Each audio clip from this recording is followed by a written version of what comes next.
total arterial grafting compared to vein grafts for long-term outcomes? હવે આજના જમાનામાં patient જ્યારે બાયપાસ માટે આવે એટલે પેશન્ટ સામેથી અમને કહેતા હોય છે કે સાહેબ ટોટલ આર્ટરીલ બાયપાસ કરવું છે. ટોટલ આર્ટરીલ બાયપાસની ઘણી બધી વેરાયટીઝ છે. હવે એક બાયપાસ છે જેમાં ટોટલ આર્ટરીલ બાયપાસ હોય. બીજું વેરાયટી છે mix and match up, that is total arterial with venous bypass. બંને વચ્ચેનો બેઝિક ડિફરન્સ શું?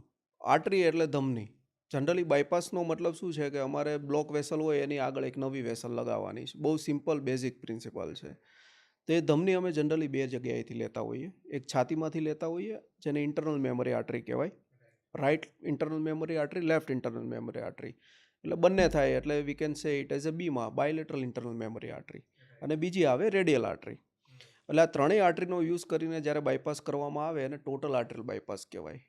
ટોટલ આર્ટરીલ બાયપાસની સૌથી બેસ્ટ વેરાયટી એટલા માટે ગણવામાં આવે કેમ કે એ બધી આર્ટરીનો પેટન્સી રેટ મિનિમમ 20 વર્ષ. હા. મતલબ patency rate 90% patency rate is minimum 20 years. Right. સામે બીજું વિનસ ગ્રાફ છે જે આપણે પગમાંથી લેતા હોય. તમે જોયું હશે કે બધા ઘણા બાયપાસવાળા પેશન્ટને પગમાંથી ગ્રાફ લીધા હા, હોય. કન્વેન્શનલી જૂનું કન્વેન્શનલી પહેલા એ જ જૂનું. થતું હતું, બરાબર છે. That is saphenous vein. Right. વેઇનનો પેટન્સી રેટ છે 10 થી 12 વર્ષનો છે. એટલે 10 થી 12 વર્ષે કોઈક ડાયાબિટીક પેશન્ટ હોય યા પેશન્ટ મેડિસિન્સ ઇરેગ્યુલર લેતા હોય એવા બધા પેશન્ટમાં વિનસ ગ્રાફ બ્લોક થવાનું એક માઇનર રિસ્ક રહેતું હોય. રાઈટ. એટલે અમારા સેટઅપમાં પણ અમારો ઓલમોસ્ટ 99% પેશન્ટમાં અમે ટોટલ આર્ટરીલ બાયપાસ જ કરતા હોઈએ. Okay. Irrespective of age of patient, irrespective of physique of patient, irrespective of general condition of patient.